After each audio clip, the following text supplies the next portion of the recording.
Thank you so much for being here. We know it's not a business as usual type of week, and we so appreciate being in community with you and the care that you're showing our students by being here. This is building a trans and non-binary inclusive classroom. This is applicable to any learning environment, any program, event, support group that you may be hosting. So let me start with some introductions. My name is Ann Guanchale. My pronouns are she, her, hers, and I'm the director of the Pride Center. Hey everybody, my name is Wes. You call me Wes or Wesley. My pronouns are they, them, theirs, and ella in Spanish. And I'm the assistant director at the Pride Center at SDSU.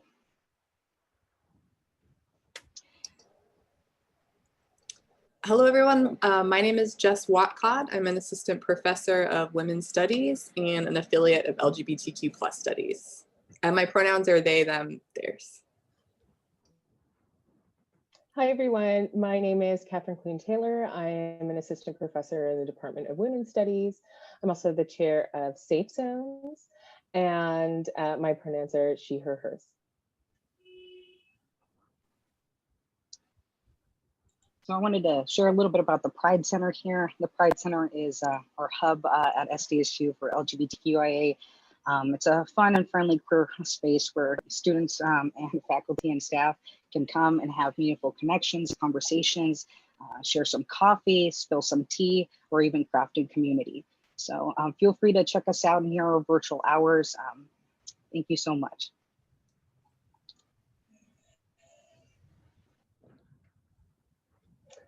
And I just to tell you a little bit more about Safe Zones, we provide our campus community with LGBTQIA+ trainings, helping to bridge the gaps of education when it comes to queer, trans, and LGBTQIA+ knowledge, including pronoun usage, which we're going to handle a lot of today, and queer inclusion in the classroom. I should say we have created these new phenomenal set of online training series, and I want to shout out Wes for all their work on this. And you can register for the Safe Zones trainings now online as queer training series cuties, and the link is right there. Great, and I'll just briefly say that the Women's Studies Department works in partnership with both the Pride Center and Safe Zones on a lot of projects such as this. And we host our own events. We have the Bread and Roses Feminist Research Colloquium. We just had a speaker for our annual Lesbian Studies talk, Bonnie Zimmerman Lesbian Studies Annual Talk. So if you're interested in events such as those, including our upcoming 50th anniversary celebration that was postponed from April, it's now going to be December 5th. There's a link on the slide. Thanks, y'all. A brief overview for our time together today. We'll start with the basics. So we'll just do a little refresher on inclusive language, pronouns, and go over a little bit of data. Then we'll move to best practices. We wanted to give you some really tangible ideas and takeaways that you can use for the first day of class, for your syllabus, to build that inclusive learning environment that you want. And then we'll move to beyond the binary, and we'll have some time to talk as a group and run through some scenarios. All right, so let's talk about the gender binary, or the socially expected and accepted Western belief that there can only be two genders, men and women. It's important to break down the gender binary because continuing to reestablish gender as solely, as these two possible ways of existing really invisibilizes a lot of folks and lived experiences within the LGBTQIA+ community. So I know this might seem a little basic. I appreciate y'all's patience, because this next example really helps us see how often gender and sex are mixed up or used interchangeably in our society. So let's look at the difference between sex and gender. So what's the first thing people ask when somebody shares that they're pregnant. It's usually, is it a boy or a girl? And this is because, you know, they're referring to, you know, let's look at the difference. I got a little nervous there. Just give me a second to shake it off. Woo! Thank you. Appreciate it. So sex really refers to the physicality of the body, organs, chromosomes, genes, while gender identity refers to someone's sense of self or gender identity in terms of themselves, as well in conjunction with that of society's definition of gender. And I add, you know, in society's definition or in that conjunction, because, for example, as much as I want to be a gender radical and detached from gender, it's definitely an active process. It's especially being raised and indoctrinated in a Western society that gender's everything and nearly every part of our lives as well.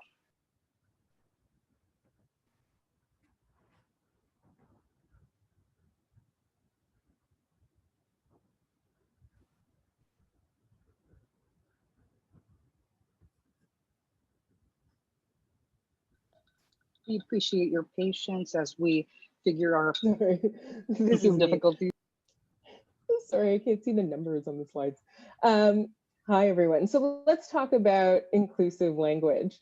So inclusive language is language that allows us to not exclude or diminish the identities of others. And an example of this can be seen through using all-encompassing language to address groups or individuals, right? Like when we say, hey guys, and I have to admit, that's one for me that I still struggle with because it's so ingrained. Like it's just the way that we address people. And I've been hearing it my entire life.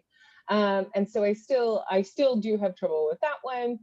Although other ones, I you know, like ladies and gentlemen, I don't really do anymore. Yeah, the hey guys is like so hard to kind of unstick. But using gender inclusive language when speaking in generalities or about groups of people you don't know ensures that you're not, you know, making someone feel like they are in a space that doesn't recognize them right from the very start, right? Like I think it ends up starting things off on the wrong foot, as you might say. So.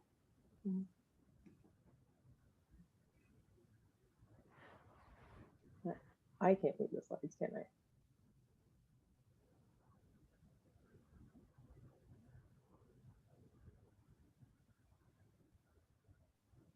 Sorry, friends. Thanks for bearing with me.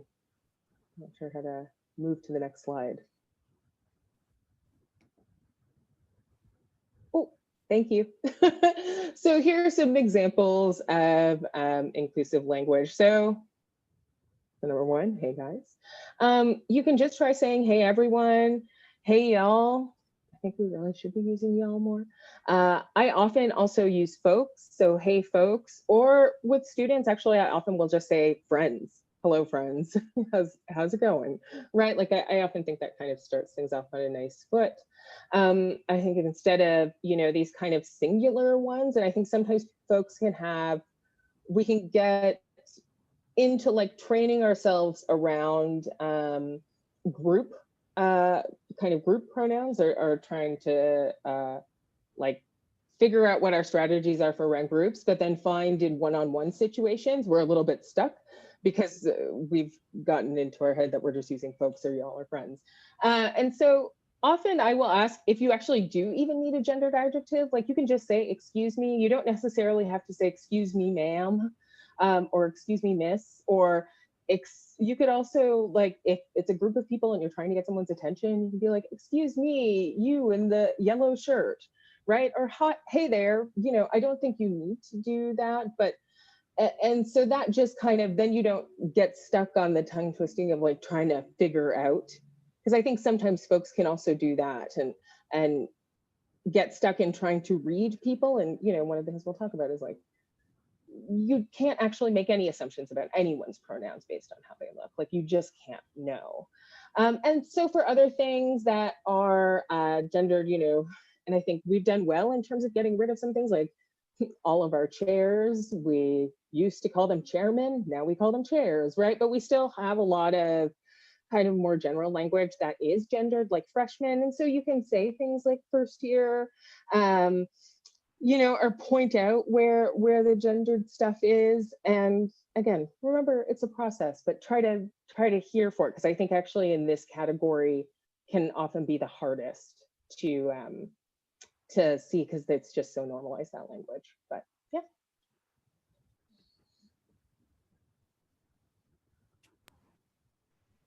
All right, let's talk about pronouns. So what are pronouns? They really are a convenient and concise way to state who's doing what. And here's an example.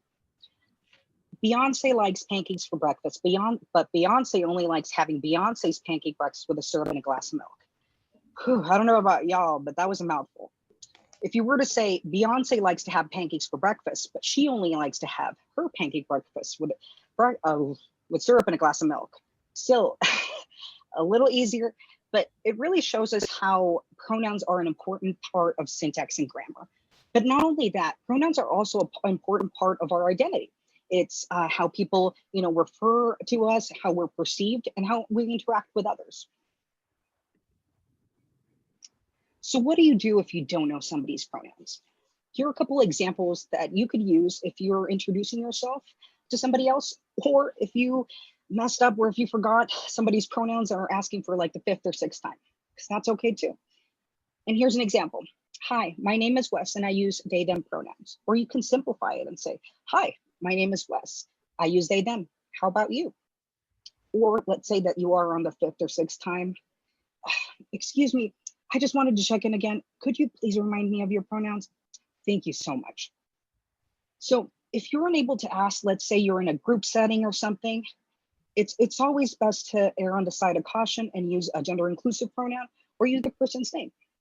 And then let's say that you have the opportunity after that group setting to talk on one-on-one and you were able to ask. So what do you do if you make a mistake when it comes to pronouns? So most people would really appreciate just a quick apology, have you correct yourself and move on. But what do you do if somebody else makes a mistake and you're in a group setting or something? So if somebody uses, let's say this example, and uses the wrong pronoun to address Sam, you could go ahead and introduce or interject and say, I think Sam uses she, her pronouns, calling in the person, and then moving on by saying, and yes, I'm also going to her house too. So it calls people in as a learning opportunity, but it also doesn't call people out. Okay. Now we're going to move into a couple data figures. These are from the Trevor Project, their national survey on LGBTQ plus youth mental health. This is from this year. It's comprised of 40,000 LGBTQ youth ages 13 to 24 in the US. One thing we really wanted to underscore was that affirming gender identity, in the case of this chart that would be using the correct pronouns, is very much linked to lower rates of suicidality. And I think that we talk all the time about, like, of course, using a person's chosen name and their preferred pronouns is affirming, it's validating, it's thoughtful, it's respectful, and it is all of those things. But I think this really adds some gravity and weight to it, that it truly is a life-saving practice to see someone in that way that's life-affirming. Another piece we wanted to talk about was restrooms. 61% of trans and non-binary youth report being prevented or discouraged from using a restroom that corresponds with their gender, with school being the most frequent place where restroom discrimination occurs. This is a campus map of SDSU with our gender inclusive restrooms. And we have many. They're not in every building, but they're in many buildings. And I think that this can be a place where cis gendered folks, including myself, can take it for granted that a restroom that's accessible, that's close by, that matches their gender is going to be around. And that's not the case for many of our students.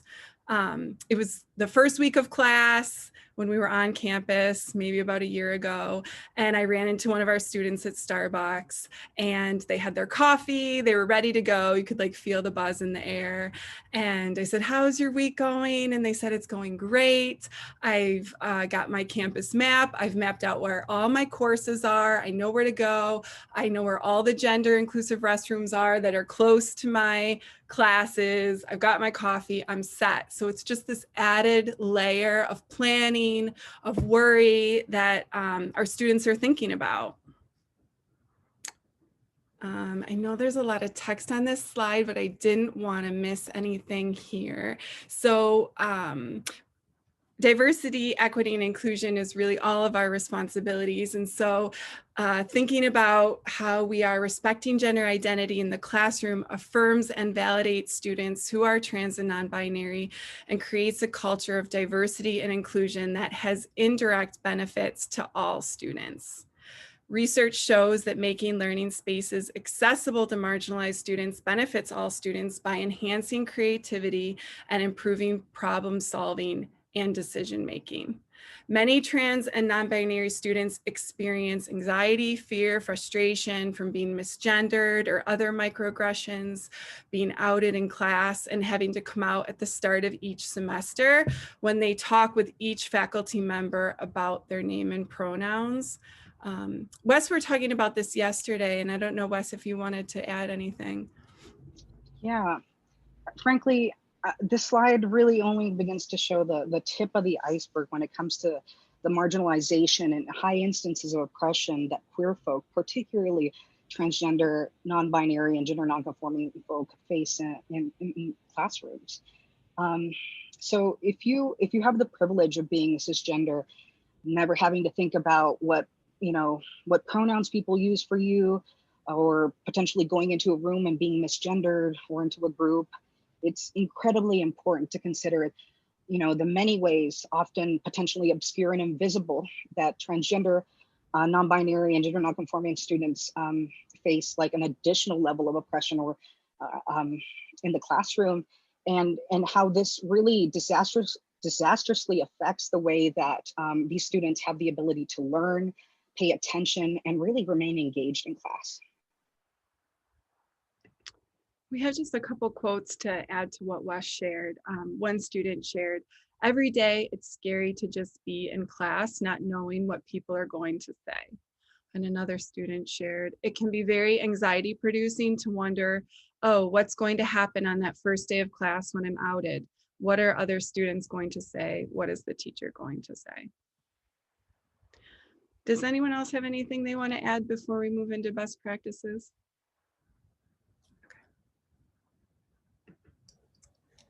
Yeah, I think I'll add something.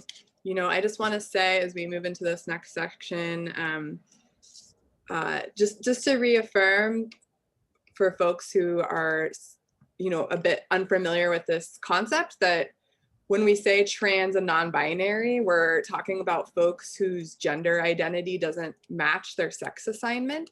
And the reason that it's uncomfortable or scary for students to walk into a classroom is because we live in a society where we assume that you can read someone's gender identity just by looking at them. And so that's where it can be uncomfortable or scary to walk into a space and feel like your identity is going to be denied or erased, or someone's going to put something else on you when you walk into that space. So I just want to say that we're focusing on students today, but we also have trans and non-binary staff and faculty on campus, such as myself. And so some of the information that we're going to present in this section is not only relevant to faculty who are entering a classroom, but also to those of you who may be leading a meeting on campus or hosting an event where people are going to be interacting with each other. So hopefully if that's you, you can take some of the tips and information that we're using into those spaces as well. So we can move to the next slide. So this says first day of class do's and don'ts, but as I just said, they could also be things that you employ at a meeting or a workshop or study group or any other kind of space that you're hosting on campus. We recommend first starting by having students or whoever else might be attending have the opportunity to introduce themselves versus whoever's instructing the class or facilitating a meeting, take roll or read people's names for them. We do have on campus new ways for students to change their preferred name and gender pronoun on any kind of roster or that faculty might be seeing or interacting with. So that's very helpful, but some students might not know about that yet, or they might not have gotten around to changing it. And it's actually more difficult for staff and faculty to change their name, make sure that their preferred name shows up on things. So this is even more, not more important, but it's equally important if you're leading a meeting with staff and faculty to let folks introduce themselves with the name that they want to go by in the space. So one thing that I do, the way that I do this, especially when I have a large class, I have folks get an index card where I pass out index cards and I let people write the name that they want me to call them, their last name, so I can kind of match that up with the roster. Although I have had situations where folks have asked me to use a different last name for them for various reasons. Maybe their legal name change hasn't gone through, maybe they've gotten divorced or other things. So it's an opportunity to just let me know the full name that they want me to use, their red ID so I can match them up, and their preferred pronouns. I have that on the card as well. And then I usually add a line for anything else that people want me to know. So that could be if folks are parenting and that's especially relevant right now, or they might want to share access needs or things that would help make the class accessible to them. If students are hard of hearing, that helps me remember that I need to make sure that all my videos are captioned, those kinds of things. So that's just a space where people can share anything else that will help them be able to be present in class. Also, first day of class, we recommend, or first day of meeting and things, we encourage sharing this information with students and others about how to, this is, some of this is only relevant for students, but changing our Zoom profile name, that is relevant for everyone. So that can be both changing their preferred name that they want to be called in class. And also you'll notice that all of us have added a little parentheses next to our Zoom name with the pronouns that we'd like to go by. And so you can encourage your students or other people attending a meeting to do that. You do that by going up to the little 3 dots next to your image and click rename. We also encourage inviting folks to share their pronouns in these other ways. So yes, sharing it on that index card, but then how are we going to remember everyone's pronouns on an ongoing basis? So changing it to Zoom name, adding your pronouns to an email signature, writing your pronouns on, when we're in person instruction, on a name tag or table tent. And then there's also I think the Pride Center has some instructions on how to change your pronouns in the Canvas learning management system. Do y'all have an infograph or something about that? Okay. So it's pretty easy to do, and that way it's another sort of reminder throughout the semester or your time together of what that person's pronouns were. Okay. Just checking, it's still me. Okay. Further things, we encourage modeling use of pronouns to your students and or folks that you're leading a meeting to. So when, inviting people to introduce themselves, modeling that yourself, so here's my name, I'm an assistant professor, blah, blah, blah. And here's the pronouns that I use. This will hopefully encourage everybody else to copy you when they do their introductions of themselves.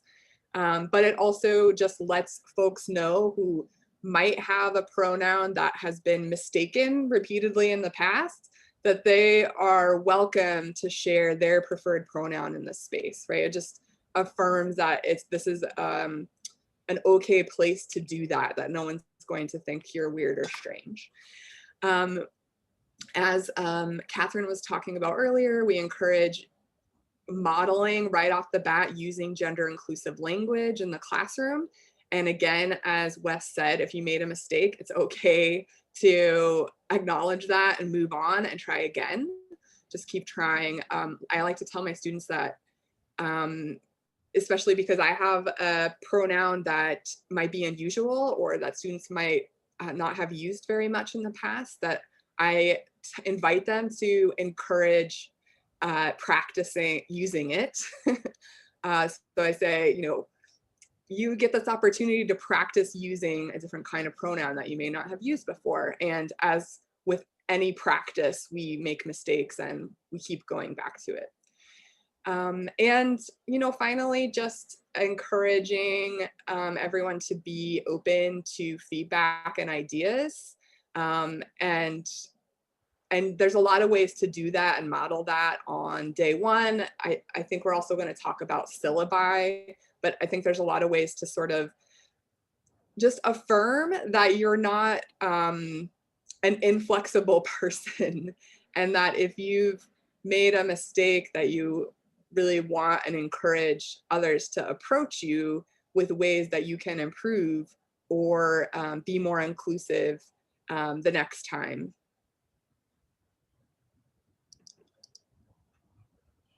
Okay, still me? All right. So the index card solution is an alternative to calling roll, because then you'll have all these index cards with everyone's name, and you can use that to check off roll after class. We do discourage folks from taking roll from a printed sheet, just in case there are students who have not had an opportunity to change their name yet. And then the last don't here is to share someone's do not share someone's gender identity with others unless you have obtained consent. So this is actually coming up a lot in virtual university, where many of our students are back at home living with family who may not be affirming, or they might not feel comfortable speaking to their family about the names that they prefer and or the pronouns that they prefer. And so if a student approaches you or anyone else really and says, hey, I want to use this name and pronoun in this space, but just so you know, I don't use that name or pronoun in other spaces for XY reason. I mean, they don't even need to tell you the reason. You shouldn't expect to ask for a reason. And the index cards are a great place for making note of something like that if someone's approached you with that, so that you can remember. And again, there's going to be mistakes, and we will, there's always opportunity to try again. Okay. I just want to note that there's a question in the chat about our slideshow and using it with a screen reader. And I believe that we are going to share the slideshow afterward, and I wonder if it's possible to share it now for folks who might be using. Oh, you're asking about the PDFs that we're sharing. Okay. I'm not sure about that. Hi, Kelly. I can actually send you a link with all the information, so that could be easily read. We reflected the almost per word the instructions listed on the registrar's website. So I'll go ahead and list that as well. I think Jennifer had initially shared that, but I'll go ahead and repost that. Thank you so much. Yeah, thanks. I just for when I'm trying to give information to my students that have some visual impairments, it's hard when it's in PDF or it's in Instagram form. Their screen readers hate it.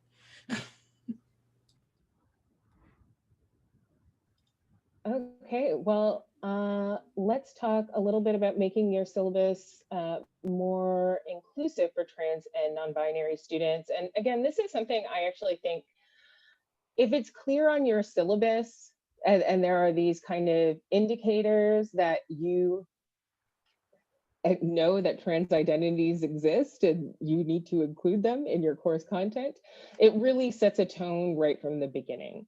So can we look at the next slide? Thanks so much.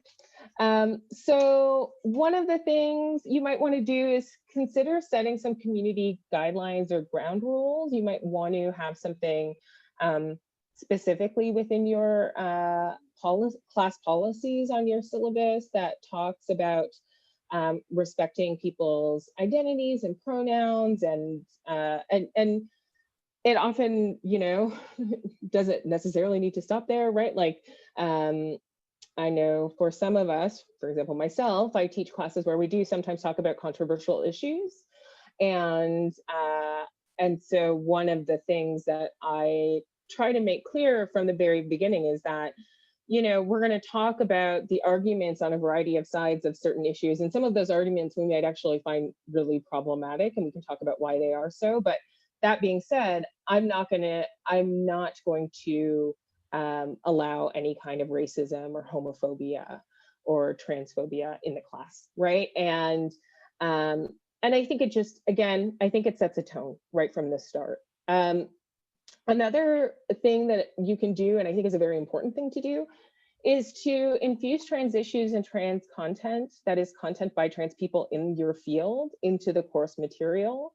And so, for example, when using statistics, discuss the limitations of binary male and female labels and the way that it can impact understanding of non-binary communities. So I teach a course called Gender, Science, and Technology. And one of the things that I'll do is I often ensure, like when we talk about gender, we have a week where we talk about gender, and I always include one of the readings is about trans issues, and what I will also do in that class is look at a set of data, or we'll take up a certain issue, and sometimes you will find, and this is true unfortunately for us in a lot of fields, that there isn't a lot of great work done on trans folks in relation to that issue, in part because there just isn't enough research done on trans folks in general, right?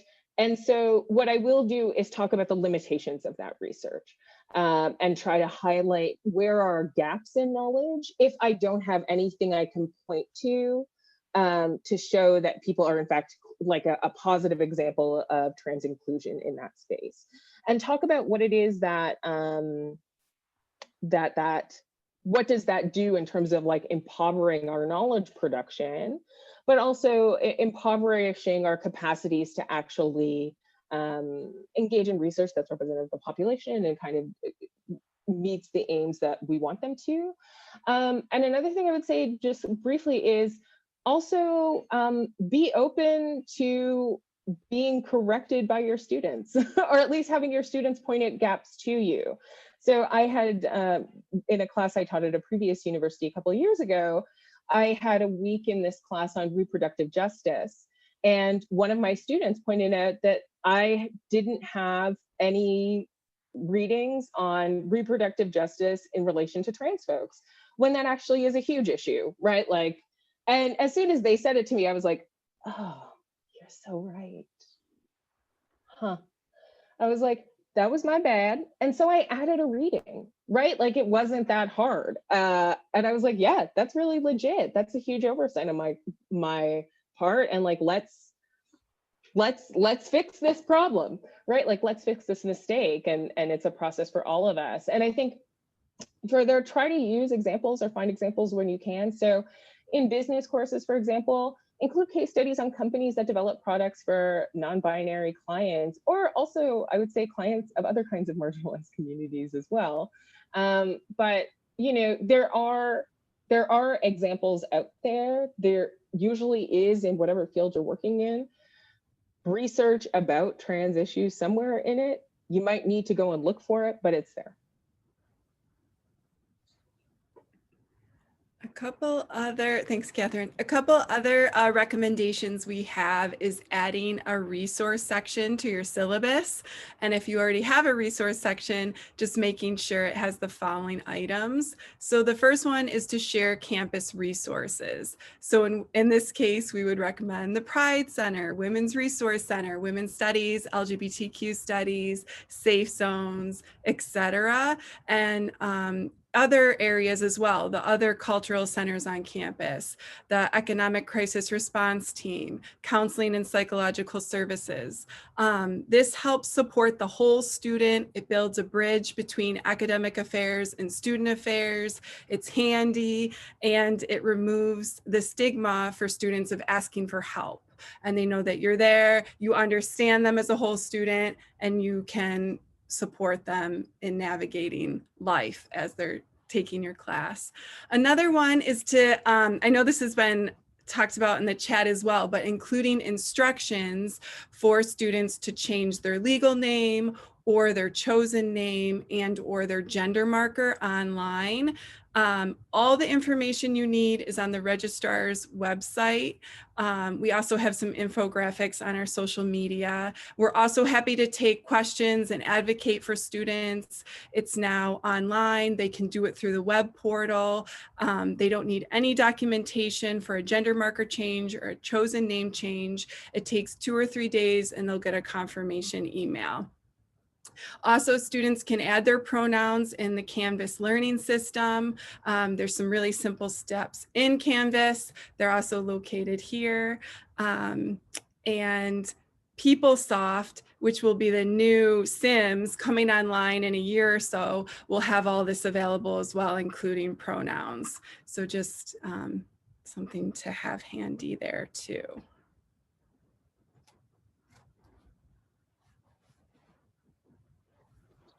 All right. We also wanted to share that our campus map actually has a drop down that you can reference in terms of looking at the locations on campus that have gender inclusive restrooms. We can also share a gender inclusive map with you if that's something that you'd like to add to your syllabus or share with your students as well. You can also cite SDSU's commitment to diversity in your syllabus.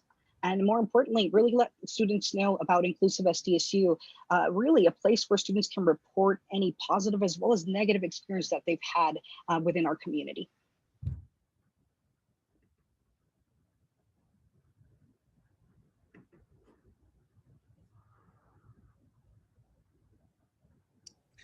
Can I just say one quick thing about the bathrooms?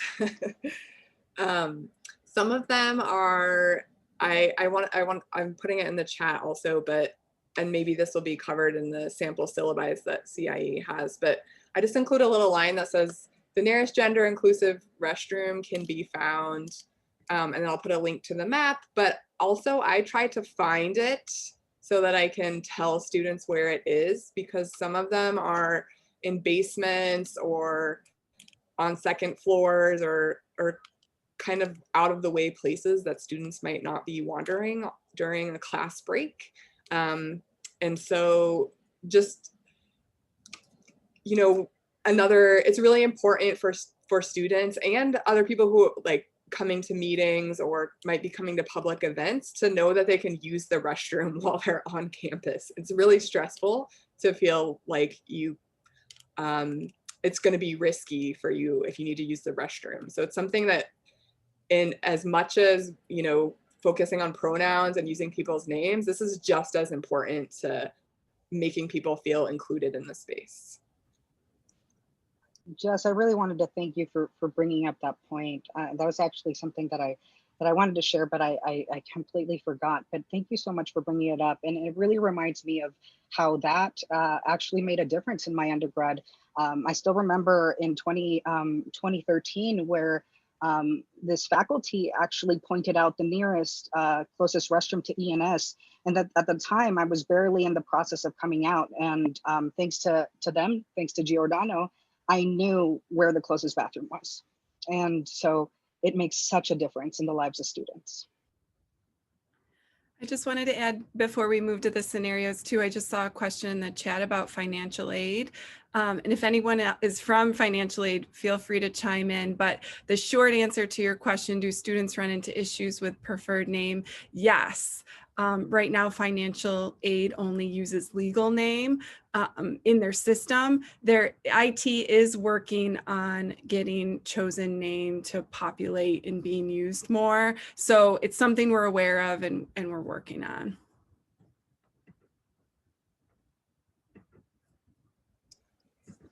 Okay, so in our last few minutes, we wanted to kind of move from, you know, the way that you can set up day one of your classroom, or, you know, the first meeting that you have, in a way that's going to make people feel welcome and like they can be present as their full selves in the space. But we also wanted to touch a little bit on how you can do all that and then do other things that make people feel excluded later on in the semester. So I composed this scenario based on my own personal experience of being in a Spanish class.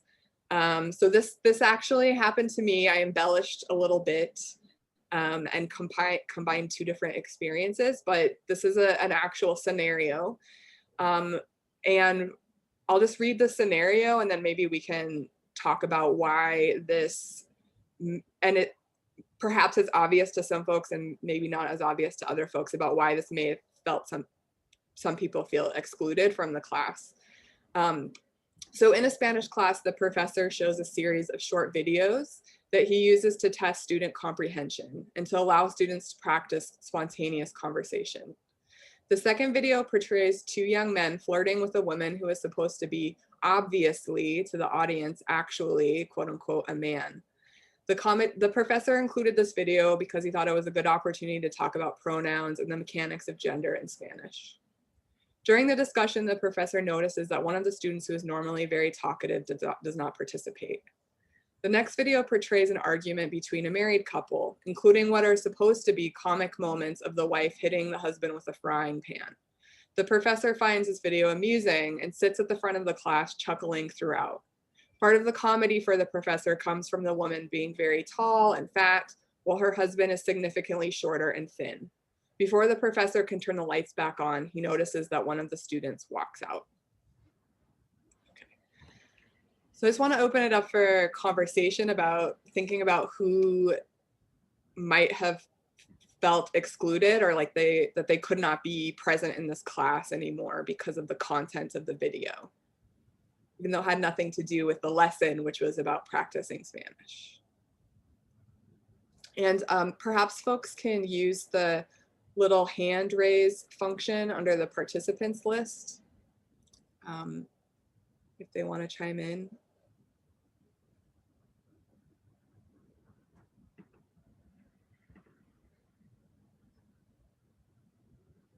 Or anything people want to say, any reactions to this scenario.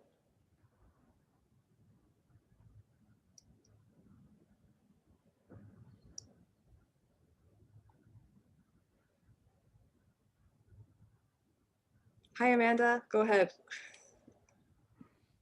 As I'm thinking about it, it's only if you're in traditional gender roles or gender presentations, then you're normal. And so that can be extremely, like the idea of I guess I was thinking mostly about the first one, or sorry, the second one, where there's the husband and wife have these different presentations, and the woman being tall and fat, shorter and thin. And I think that there's a way that we ascribe a lot of power to more like masculine being maybe possibly more powerful, and that someone going outside of some of these definitions of what it is to be a man and what it is to be a woman, haha, that's funny. They're not doing the binary, the gender, the more traditional heteropatriarchal gender binary as we expect. So, and that's funny when you don't, and sorry, I hope I'm saying this in the right way, but like they're not doing the heteropatriarchy in the right way. And that's a problem. Thank you for being brave and willing to talk about that. And I hope that we are in a space where even if we, feel like we don't have 100% all the words to describe why something feels uncomfortable, we can still try to work through it and identify what it is that's uncomfortable. So thanks Amanda. But I think that you're right on, that there's something very uncomfortable here about making comedy and laughing about people that don't fit into gender norms, or might be presenting in ways that don't match what we think their sex is, or what we think another person thinks what their gender should be. And in the second video, the same thing, as you're pointing out, there's supposed to be something funny about people not fitting into traditional gender roles, and hierarchies. Did anybody want to add anything to that? I see some comments. Okay, so Scott says, can a professor really be that out of touch? And 100%, this was an actual class that I attended, not as an undergrad, but as a graduate student. So it was relatively recent. And so unfortunately, and maybe Wes and Anne can speak to this more, there are professors on our campus and many others who don't have the tools to understand why a video like this might be why these videos might be upsetting. And it was my actual experience that the professor was sitting at the front of the classroom laughing at the videos. It was very uncomfortable. Okay, so Lisa is saying that, yeah, again, just reinforcing some similar things that Amanda said about making, comedy out of, and humor out of people being misgendered. And humorous social control. Okay, thanks. I knew you knew, Scott. It's a rhetorical question. Okay. And thank you for noticing that, Laura. That was actually one of the most upsetting parts of this scenario for me, was the portrayal of domestic violence, and that the professor seemed to find that funny when there was instances of domestic violence. So definitely, I think the scenario would be upsetting to many trans and non-binary students, but also to anyone who's had a history of experiencing violence in their family, or in their own relationships. And so, or, there's some real fat phobia in the video, which has also happened to me more than once in the classroom, where a professor has used fat jokes, or showed material that used fatness as some sort of moral tale, or something else. And so these scenarios actually come up a lot. So I guess I'll just wrap it up, because we have one other scenario that we wanted to talk about, but let me just say that getting back to this idea of making mistakes and recognizing their mistakes. It totally depends on what kind of culture this professor has constructed in their classroom as to whether anyone's going to feel comfortable letting him know that the videos were upsetting.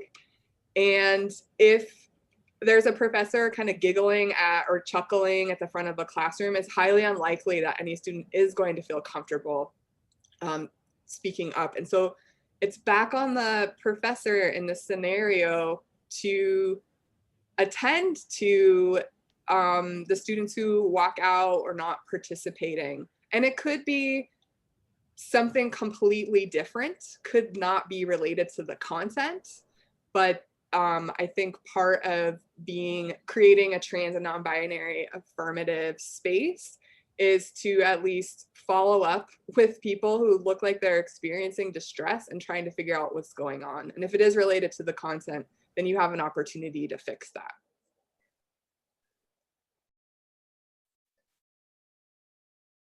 Great. And I'll talk a bit about the second scenario. And I know we're running a little bit short on time, so I'll say a few things about this. This is based on 2 experiences that I have had that I am combining into one. So I've experienced kind of both of these things in different contexts. And I wanted to model or talk about a scenario really that's more about professors engaging with each other.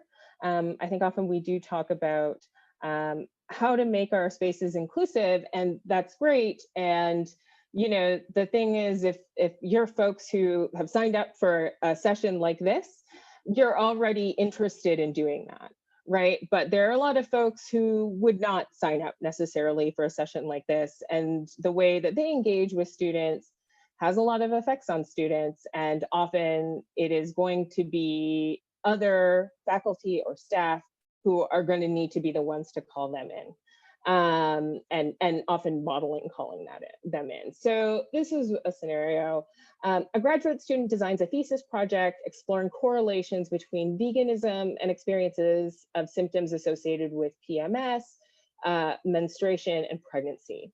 They are motivated in part by the lack of research on the physiological effects of veganism in general, and among Black, Indigenous, and people of color in particular. They design a survey for quantitative analysis, a set of interview questions, and a flyer to recruit their subject, submitting these to their thesis committee for review. The thesis committee chair recommends that the student use more inclusive language within their materials, as individuals other than those who identify as women menstruate and get pregnant.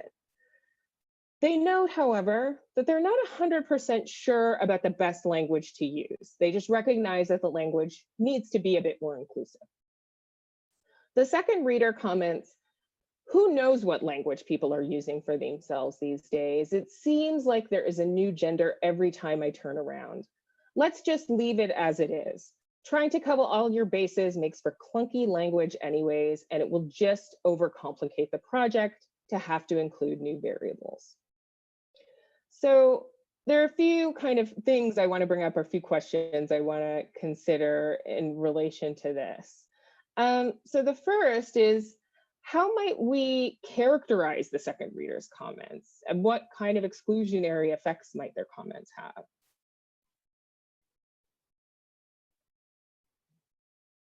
And feel free to put your hand up as well. A little bit. Sure, 100% what I'm doing here. Well, I'll go through it a little bit since we are getting close on time, and I want to be mindful of that. So, you know, one of the things I want to point out is that there are a lot of ways that we might interpret this other professor's comments. And if we could go back to the side with the questions, sorry. Thanks.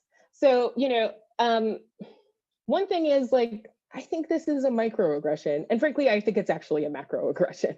I do think it's a very aggressive comment, and I think it's worth kind of thinking about the effects that this might have, not only on the student, but on the other professors and the other people on that committee as well.